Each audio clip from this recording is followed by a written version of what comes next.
welcome to the Play Ratings. Today, Lou and I will be discussing the brilliant 2-0 away win at Old Trafford versus Man United. Palace now, what is that, Lou? Eight games now away, undefeated. Yeah. I think it's 5 wins, 3 draws. It's brilliant. But your thoughts before we get into the actual data and analysis, your thoughts on the game? I think if you refer back to our Brentford ratings and breakdown, we said that this game was built for our style of play. I remember making a few comments about I didn't think there was Glasner went back to basics. He had them locked in. I told you there was no content. There was just like a week of intense training. And even Mateta speaks about how Glasner had a plan and they stuck to that game plan. And I want to reiterate, I always say, if our team executes his game plans properly and well, we normally come out on top. And that's what happened yesterday. Yeah, I agree. Quick reminder, if you guys could please like and subscribe. We appreciate your support. Again, we're trying to put as much content as we can. Pat's doing really well right now, so if you can support the streams, we really appreciate it. I want to put up a graphic before we get into the individual ratings.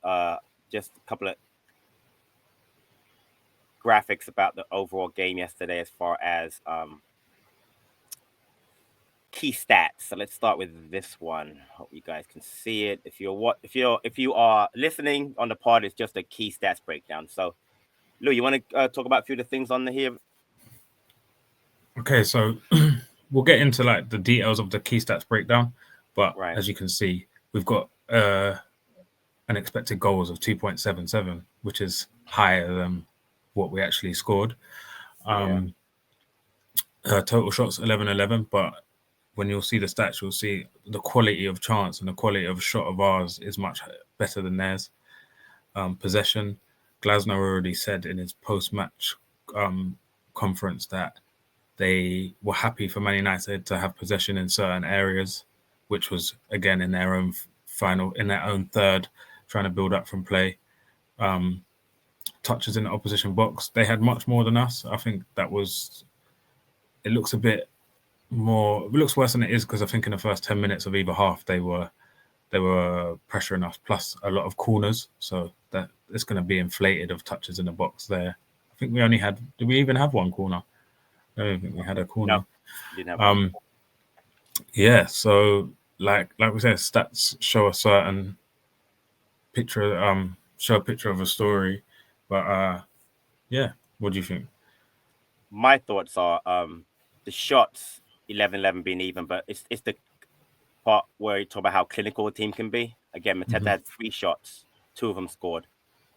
Again, the 3 shots we had on target were all Mateta shots. Possession, again, we don't need it. We're based on especially away counter-attacking, catching teams that are trying to press us or breaking that press. We'll get to Wharton, how important he is and stuff like that, how important he was yesterday in breaking the press in that one moment that he had. Again, it just and then touching the box for the opponent, it just speaks. We'll get to them immediately. Our 3 central defenders, how well Guehi, Richards, and Lacroix were. Again, I want to give credit also to Munoz and Mitchell, the entire team defensively, obviously, but those 3 yesterday was so.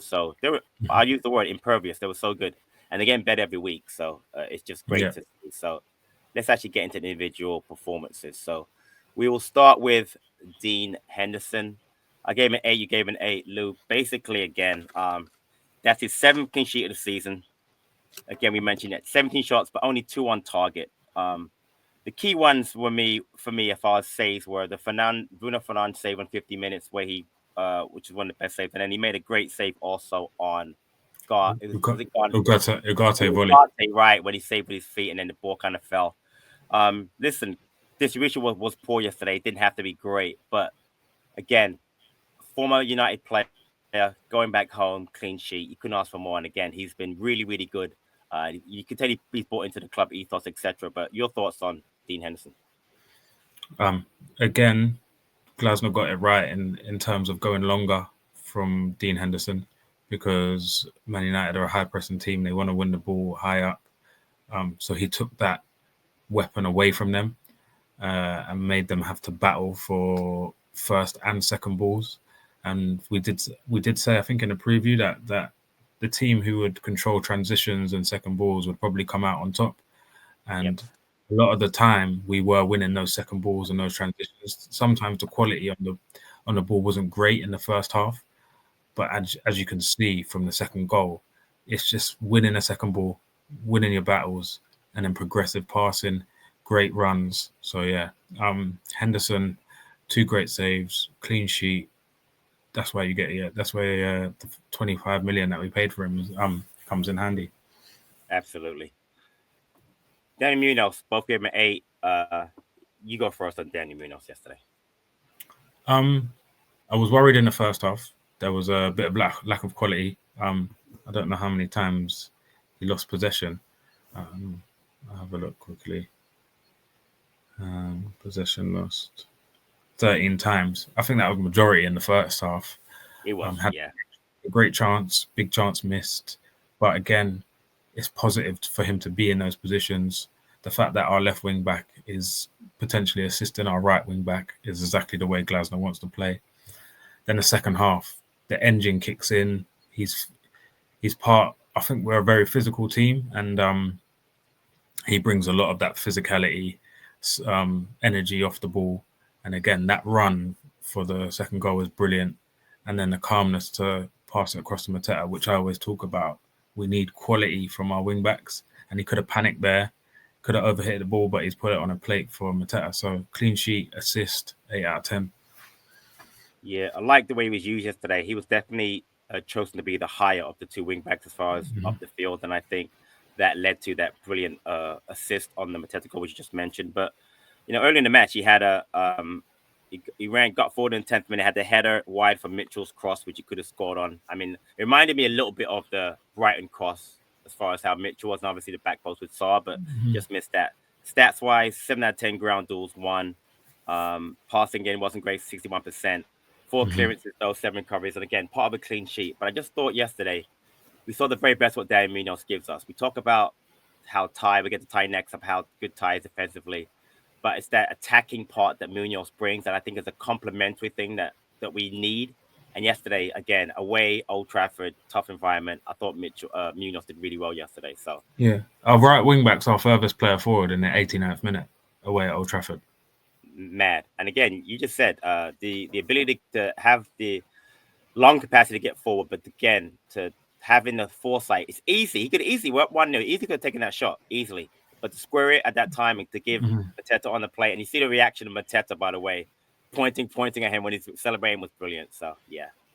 Next, Tyreek Mitchell. We both gave him a 7. I'll go first.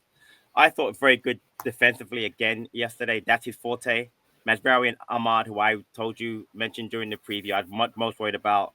We doubled him a lot because Guehi would help out a lot, but I thought Mitchell was very good one-on-one. I mentioned before about the cross that he had for Munoz offensively, but again, the 12th minute, good defending, made 2 good clearances of a cross by Lisandro Martinez, had a block, 7 recoveries, dual pass only once, created 4 chances. I didn't realize he did that. Passing only 9 of 15. Obviously cramped up late. Klein came on, but I thought defensively very, very good. Not as good going forward, but again, if Munoz puts the header in, we're saying how great of an overall performance was for Ty. But again, your thoughts on Ty? Yeah, brilliant defensively. It helps when you've got a world-class centre-back behind you in Guehi. I would love to have him. If I was a left wing-back, having him as a left centre-back is a dream, just in terms of his 1v1 defending, communication, ability to go left and right. Again, I'm not surprised he's cramping up because he's playing every single game. And the job was, as soon as Masbarawi got the ball, was to press him as high as possible to then force that ball inside to then set traps for Hughes and Lerma to win the ball high up. So that they might be little things that people don't see. They just see the quality. They just see him in the final third, maybe losing the ball when he's made a run or passing the ball off the pitch. But like I said, he's a natural left back. He's not a left wing back. And I'm glad, even though a lot of us aren't happy with Chilwell coming in, it could really help him in terms of giving him a break and also pushing him because he's never had someone trying to take his place. Yeah, I agree. Again, not filled with the Chilwell move. We'll talk about that obviously during our later live stream on transfers. But again, he needs someone in there. You just mentioned it too. both reasons why. One, to push him, and two, to give him a break. And I think Jewel will help as long as he's fit, and that's what our hope is. Let's go to Mark Guehi. You mentioned him. Louis, I gave him you gave him 8.8.5. Again, third clean sheet in the last 4 matches, working with Lacroix and Richards. Good first half, very good all match. Again, we mentioned about him helping out with Ahmad. Tackled well. It was the last man tackle on Ahmad, 57th minute, which was very, very important. 7 clearances, had the headed clearance at the end of the game to keep the clean sheet. Not drew a pass at all game. 1/6 of his duels. 72% passing wasn't great, but I just thought overall, you mentioned it, just marshaled the defense. Mm-hmm. As time of recording, there's been some derisory offer from Spurs of 55 plus add-ons or 70 whatever for Guehi. No way we're selling now. We'll talk about later on during the stream what we might sell him in the summer, but there's no way we sell him now. But he's that valuable to us. He just had a great game yesterday. But your thoughts on Mark Guehi? Just another brilliant performance. I've always been a massive advocate for Mark Guehi. Me personally, Spurs is way below his level. I think he should be going to the likes of Bayern Munich, Real Madrid, PSG, these bigger clubs, Liverpool. I think he'd suit him going abroad, even like to a German league or a French or Spanish league, Atletico Madrid, Barcelona. He would thrive even more because he makes Premier League look effortless. He's so calm in possession. He can go on his left foot. He can go on his right foot. He doesn't get beat 1v1. He was dribble past 0 times. He's great in the air. He can hit crossfield balls with his left foot, right foot. He's completely calm. He's probably the best centre back Palace have ever had. Can't disagree at all with what you just said. And I'm glad we're keeping him, and I hope we can sign to a new contract. But that's for another day. And just appreciate the next 20 games, 15 to 16 games we have left of him. Great appreciate it and enjoy it. Yeah, I agree. And be thankful for the fact that he stayed this long. Yeah, you're right. He could have left. Maxence Lacroix, I gave him an 8, gave him 8.5. Why don't you go first on Maxence Lacroix yesterday? Again, he is softening the blow for Guehi leaving because he is very similar to Guehi. I don't think his quality is as good on the ball, but he leads men in a different way. He's louder. He's you can see the way he goes to the fans. He's already got that thing that he does at the end with the fans, and it was actually the same with the Eze central free kick. Guehi scores one from the back stick against Leicester. He's absolute unreal header. Let's not disregard how good that header is, by the way, from Lacroix. That sets up the goal. So an assist again, 2 of our defenders assisting, clean sheet, absolute monster at the back. Players do not want to play up against him. Recovery, brave. Listen, 8.5. The reason why him and Guehi get 8.5, but we'll get on to the next person why I gave them 8.5s. Right. Again, I thought he was brilliant yesterday. He had some issues early on. Interesting, the tactical decision by Amarin to have Mainu as the 9. I thought he would put him in the 9 and then interchange Ahmad and Garnacho, and that would really confuse us. Having Mainu there did confuse Lacroix the first 10-15 minutes. That's when United had most of their joy. But once he figured out that he'd drop into the midfield and then Hughes would pick him up, or he could go with him, he figured it out. And Mainu got no joy after that. And it just shows you the maturity and the ability that Maxence has. Statistically wise, again, 87% passing with the best of our back 3, 4 interceptions, 11 clearances, 6 duels won, 7 headed clearances, wasn't dribble past at all during the game. And again, I remember when I watched videos of him at his previous club and how good he was in the air. And that was one of the biggest things. I'm seeing it now. He can dominate in the air. And if he's not going to score, he'll do what he did yesterday. Back stick, off the post, great reaction by Mateta to score. But again, yesterday he was absolutely superb in the back 3 again. That's kept he's part of at least the last 3. And again, I think he's part of at least 7 or 8 teams, including the cup. So he's been great this season. So yeah. Chris Richards, 8.5 for me, 9 for you, a man of the match, and we'll talk about that a bit later on. But I thought Richards was brilliant yesterday. But your thoughts on Chris Richards?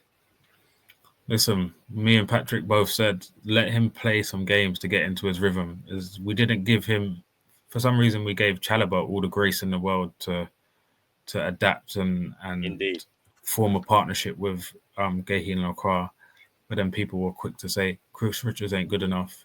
One little dummy from Sancho, and then he was like, "Yeah, this guy ain't it." Well, he's proved everyone wrong again.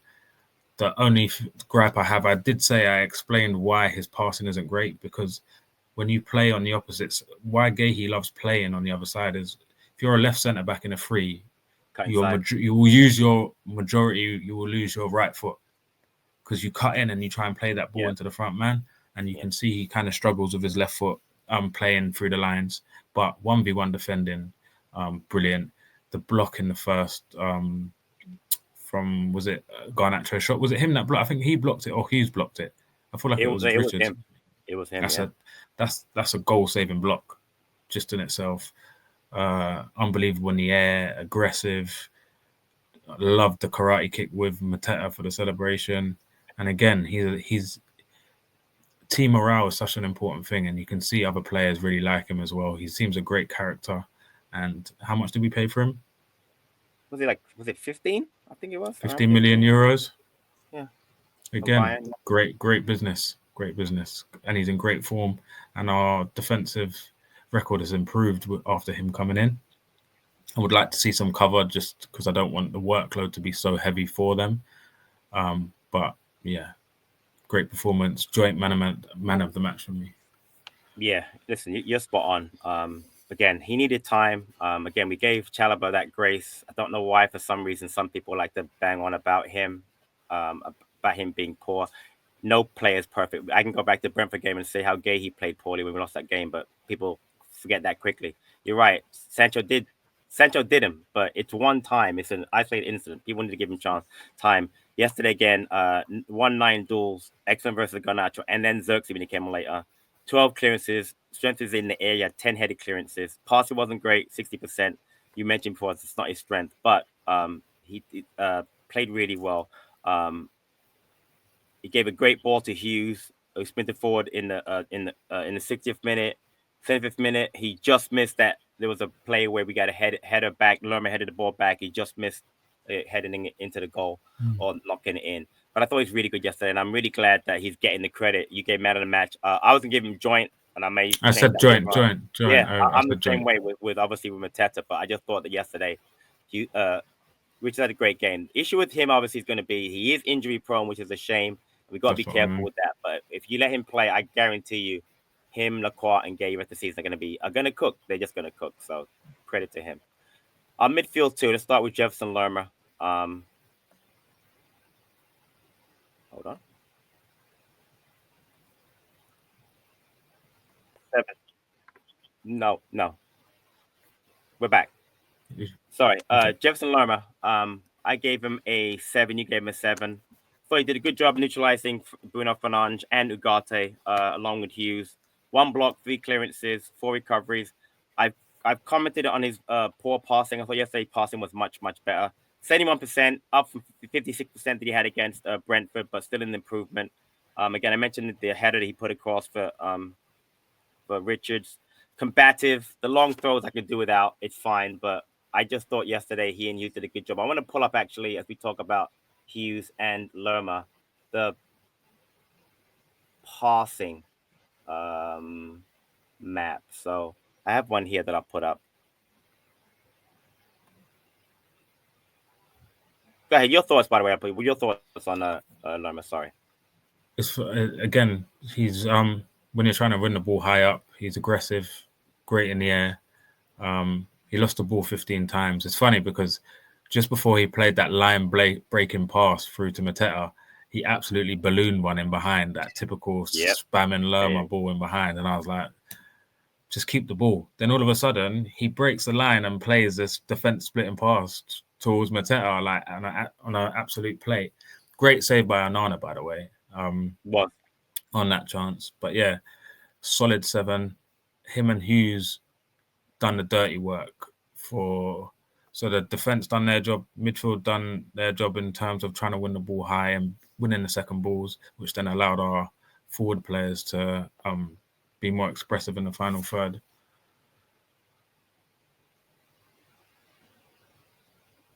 You're on mute. Mute. Sorry. My bad. Sorry, people. Will Hughes, I gave him a 7, you gave him a 7. Good job again, similar to what talked about with Lerma, combative, breaking up plays. Passing wasn't great again, 69%, but did really well. Did get another yellow card, 8th of the season. But again, we now have the ability to bring on a very capable sub in Adam Wharton, so yellow cards won't be much of an issue. But I thought, again, Hughes and Lerma, not my favorite combination because, again, they don't give enough technical ability. But yesterday against a team like United, they were absolutely perfect. Your thoughts on Will Hughes yesterday? Again, it's probably a carbon copy for Lerma. Both 7 out of 10, both done similar roles. You need that little. He's like a little nasty terror in midfield. He unsettled Man United's play. Yeah, I just think it was an all-round good performance. He's lucky he only got a yellow, by the way. He could have easily got 2. And by the 88th, he was just like, yeah, I'm gonna take one for the team. Yeah. I put up this map. It's a possession map, passing map for United, and well, I noticed this, and I think it had a lot to do with the way Lerma and Hughes played yesterday. They were able to get in between and block certain passes. So a lot of the build up for United was very, very punchless. And they talk about here, he was heavily involved with Penange, but he was mostly side to side passing. We wouldn't allow them, and that suffered the midfield obviously too, to get those line breaking passes. And I think that's a real credit to Hughes and Lerma yesterday because they did a great job, really good job of not letting United do anything as far as get any kind of momentum going. Yeah, they done a very good job. I think that their role wasn't so much to be in when we got the ball. It was more to progress it to our forward players. But their main job was to stop the passing lanes and stop Man United's players getting the ball in certain areas, little pockets. I think teams have noticed that Lacroix is such a beast at the back that they're better off trying to get into the pockets and dragging our centre backs all over the place. Hence why he thought, what's the point in putting Højlund or Zertsky up against Lacroix? They wanted to move us about. And once we got to grips with the first 10, 15 minutes, they didn't really have a sniff that much. Yeah, I agree. Daichi Kamada, both gave him a 5. Again, noticed people getting negative about him. He started at the 10. He's been playing in midfield. He's going moved around again. He did not have a great performance, don't get me wrong. But I think that some of the comments about Kamada a little bit over the top. 67% passing in 61 minutes, was subbed off, did possess twice, but did have a nice moment where he set up that play for Mitchell. Mitchell shot across that Sarr missed the header on in the early in the first half. I don't think he was terrible, but I know a lot of our fan base thought he had a really bad game yesterday. What are your thoughts on Kamada? Well, even though he set up that thing with Mitchell, it was a terrible touch. That he's a better touch. You're right. A better touch, and he can probably score or give Mateta a tap in. But yeah, he wasn't brilliant. He probably done good stuff off the ball that goes unnoticed. He works hard. Yeah, I don't want to pile on. It was just an average performance. Wasn't great. Kept the game tight for us. Moved the ball okay, but then obviously it allowed Eze to come on with 20, 30 minutes and change the game. So I'm not really going to complain or bash anyone. But yeah, it wasn't a great performance. It wasn't terrible. You know what? I think the defensive part is a understated part. He did play well defensively, and I think him and Sarr, we'll get to now, both did a great job defensively, and that was very key to how we were able to win that game yesterday. But Sarr, 7.5 from me, 7 from you. You go first because I have a comment about him after you're done. But you go first. I want to hear your points on Sarr. Yeah, I gave him 7.5, by the way. I sent it to you. My bad. So 7.5 from both of us. Yeah, 7.5. Yeah, he just him in itself and his pace threatens teams. Like, he doesn't even have to do much, but there's a fear and there's a drop off. Sometimes his quality isn't great, but then that ball for the second goal is just, again, a lovely weighted pass. The link up with Munoz was great. He tormented Martinez yesterday, even caused him to rupture his ACL, it looks like. which was never a foul in a million years, by the way. He was pulling back Sarr. Yeah, Glasner's just taken him to a whole nother level. He's been able to fit Sarr into the team and then also give us different dynamics, and he's improved with his back to goal. He wasn't the best on the pitch, but it was a very, very good performance. Yeah, I'm so growing into how Glasser's using him. Again, he came in as an Elise replacement, but he's a total different type of a player.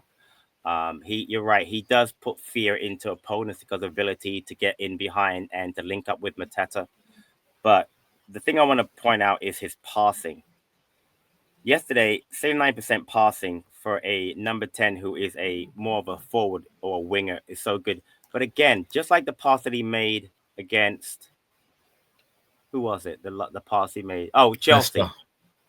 And Leicester. Chelsea, right? And Chelsea too. I didn't play the Oh ball to yeah, Henderson. yeah. Right. Yeah. His passing has become so much better. I'm talking about touch passes, not like just regular, just touch passes, the right weight of pass, the right angle, the right ability for player to cushion it. The ball to Munoz yesterday was brilliant. I mean, it really And was. the header to Eze at West Ham.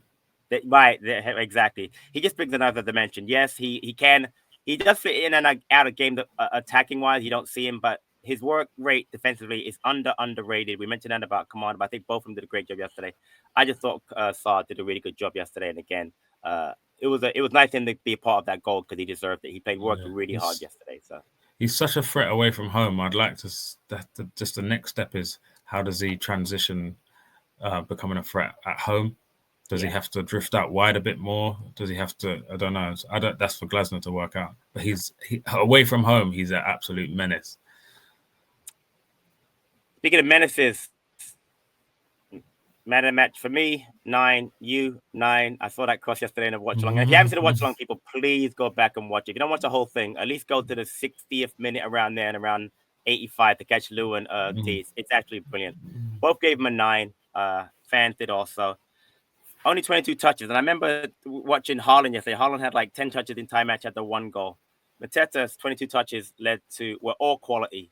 I mentioned before, 2 goals on 3 shots. Right position for the again. Don't underrate that first goal. Not every striker is going to react that way for that header. You saw him moving as soon as that ball come across. You saw him moving, and he was the only one anticipating. Yeah, brilliant. The second goal again, making that long busting run to get in the right position again. Munoz could have shot. He chose to pass. I mean, brilliant. By Munoz to pass the ball. I want to go throw some stats up about Mateta goal scoring since Glasner came in, but you go first you go next, sorry, and I'll throw the stats up about our shots, etc. It was brilliant yesterday. Well, I could have given him a 9 just for that run in the first half from the edge of the box.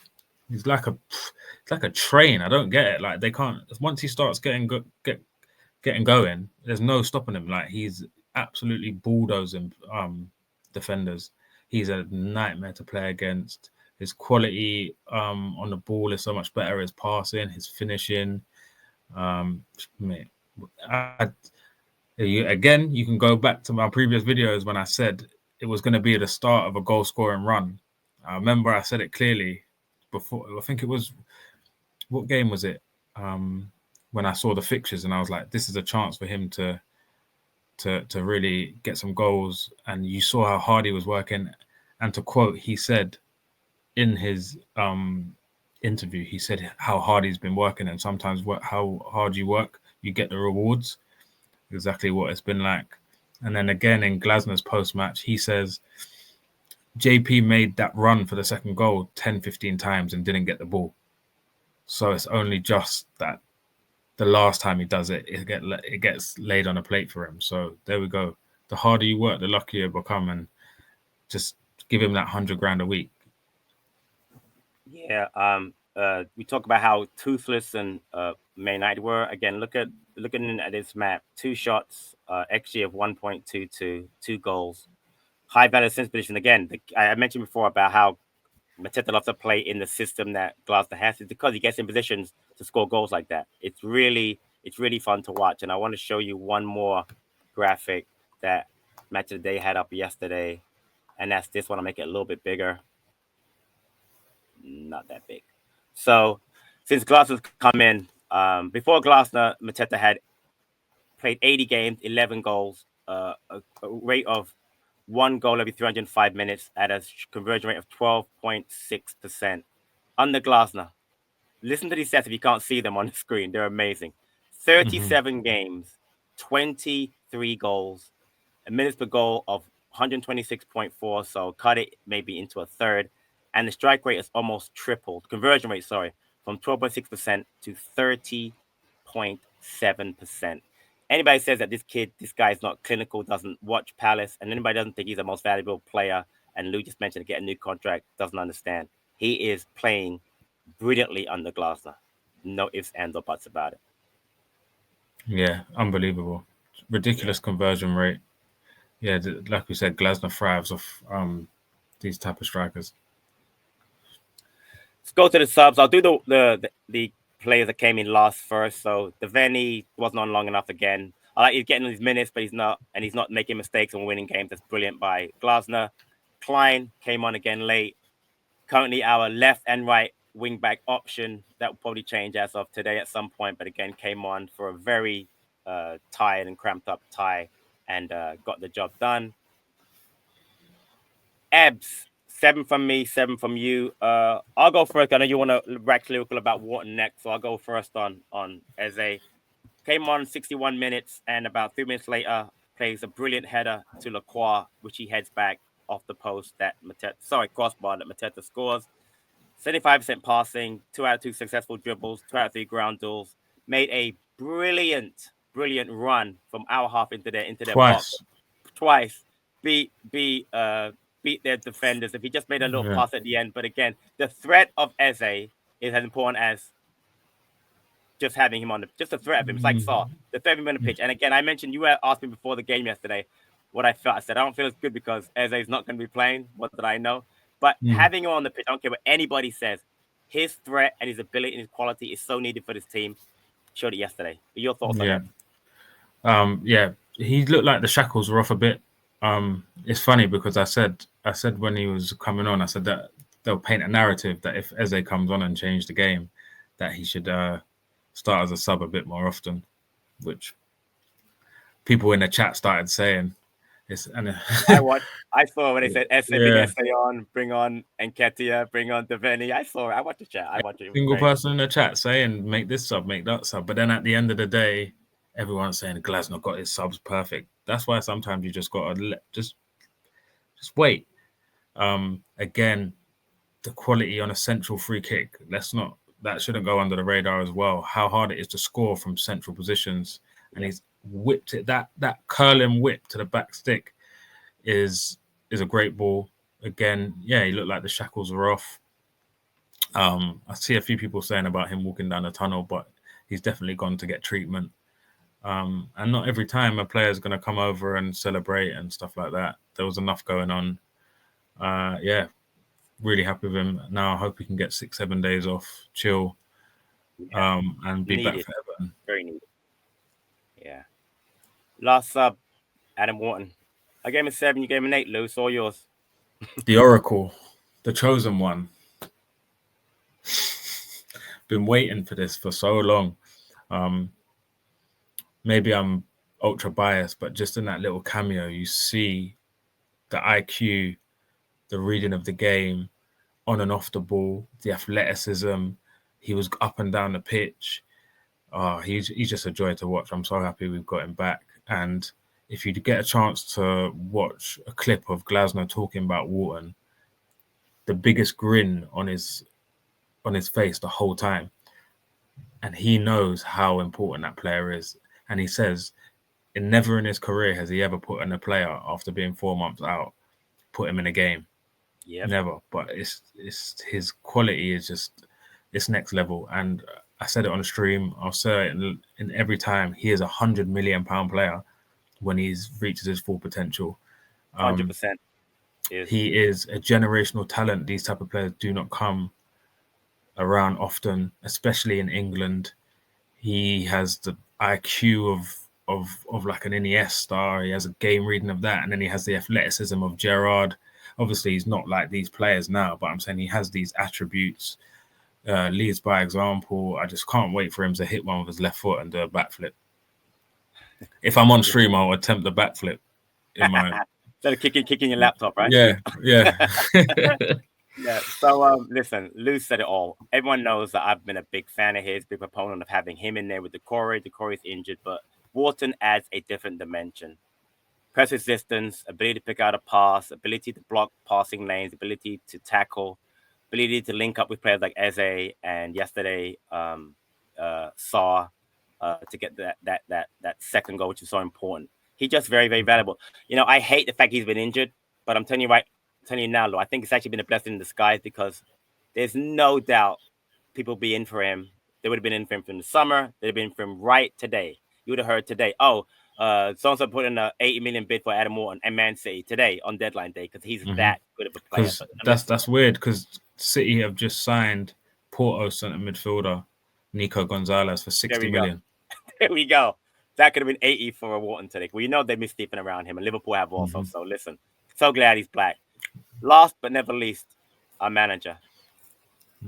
10 out of 10 for both of us.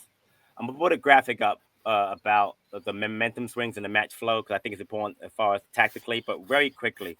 Lineup for me, 9 out of 10. Couldn't have done anything better. Tactics, 10 out of 10. Subs, timing, everything, 10 out of 10.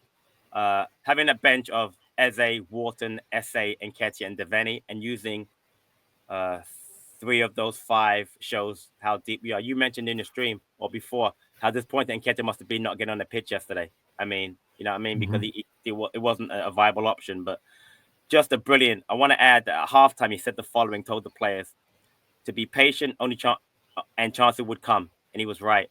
Just like against Ipswich, West Ham away. There's one other game we won away, 2-0. West Ham.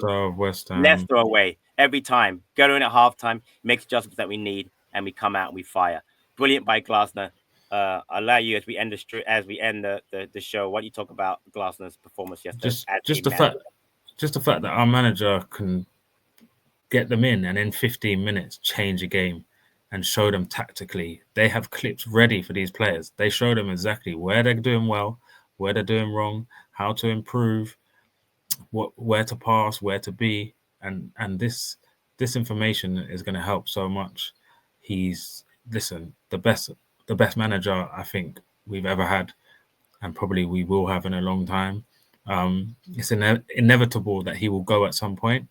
So again, like Mark Guehi, I insist Palace fans enjoy every moment that we have, and don't get too bogged down on he's going to leave us, he's going to walk away, he's going to do this. Yes, he will at some point. It's the natural food chain of life and football. So try and enjoy what we see on the pitch because it's of another level. It's of a top European club level. Really is. So happy he's here. Like you, I'll enjoy him while he's here. I'm not going to get caught up in him walking, him leaving, not getting enough players for him. If he wants to play me, bring him in, great. That's all I really care about. Anyway, that's it for the play range for me and Lou. I hope you guys enjoyed it. Great 2-0 win at Old Trafford. I mean, how can you not love that? We'll be back. We'll be out later on today when this comes out with a transfer day deadline show. We'll be getting ready for the Doncaster game next Monday. So previews on that. Appreciate all your support again. Don't forget to like and subscribe. All of our content. Until next time, up the Palace.